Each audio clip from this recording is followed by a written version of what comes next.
I think an equitable partnership is one where, for both sides, and maybe more than two partners, there is mutual benefit, there is mutual respect, and there is mutual participation of both sides in co-creating whatever it is that that partnership is setting out to achieve.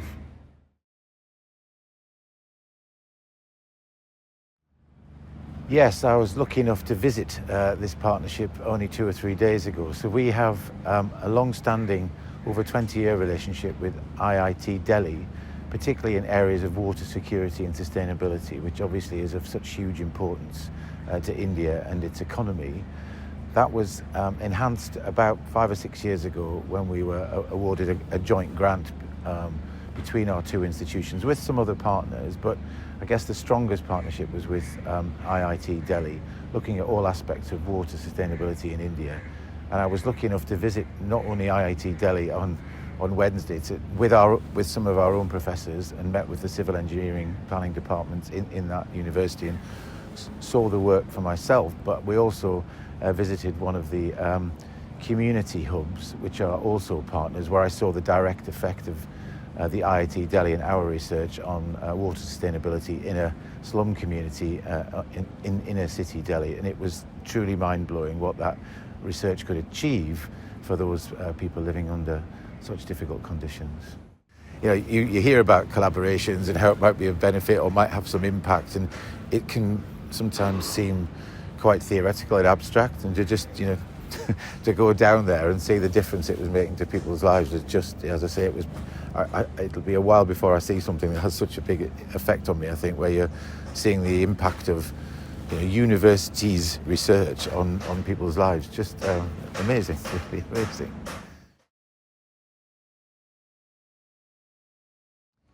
No, it's a really good question, and I'd almost wind it back a little bit. And how do you start them?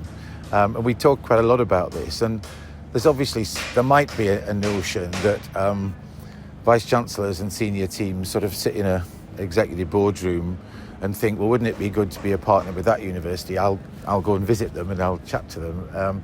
I have almost no examples of where that's been successful.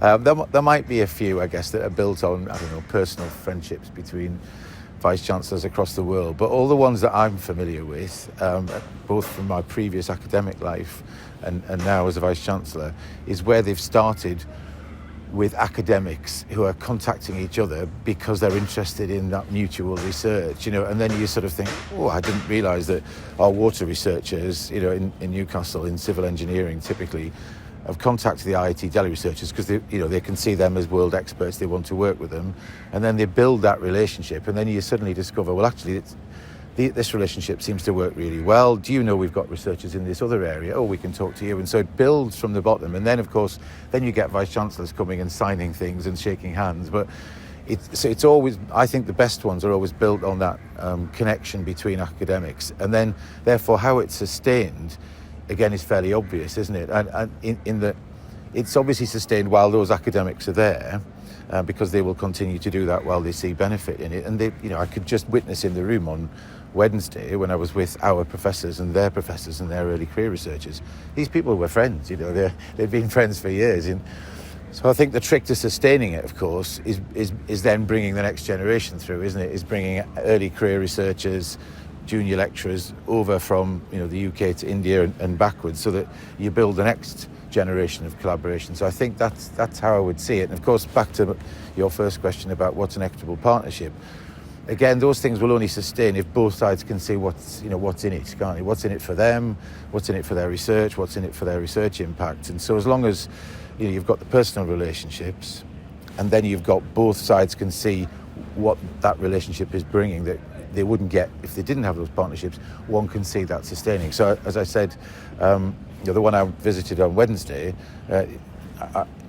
the first connection, the first joint publication was in 2002.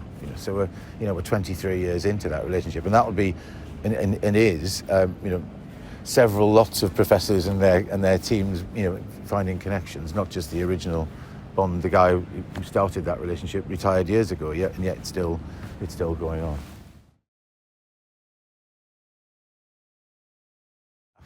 One could argue it's probably number one now. I think that's for a number of reasons, but I guess predominantly on the education side, it's difficult to think of a population. I mean, there is no population in the world, is that where the number of young people aspiring to enter higher education is both at the level it's at and seems, from what I can understand, is likely to probably double in the next 5 or 6 years. I mean, I've been thrown figures at me in the last 3 or 4 days that, you know, the current sort of 40 million Indians who go to into higher education will probably be 80 million by 2030. Now, that's a mind-blowing number, isn't it? That extra 40 million is almost the population of the UK.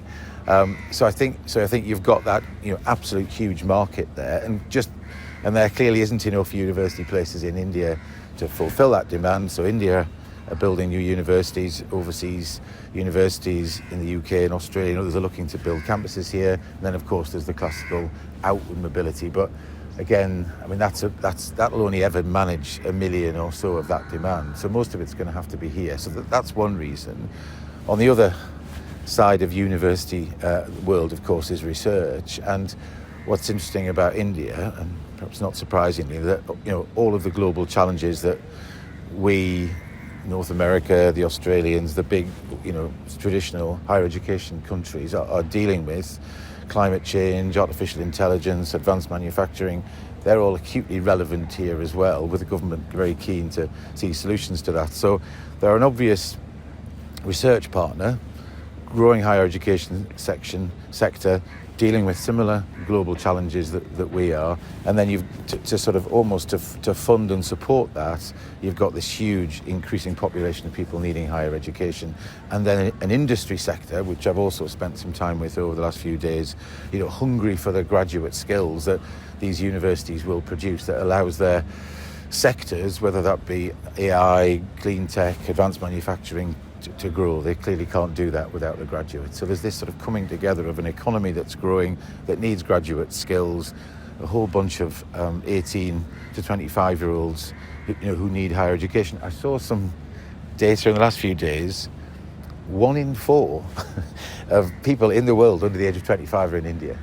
1 in 4. I mean, it's just mind-blowing, isn't it? So I think that tells you the size of the available market. I mean, obviously, in terms of outward mobility, traditionally, the UK universities, China's been the number one source of international students coming to the UK, but I know India's now overtaken that, and one can only see that trend continuing.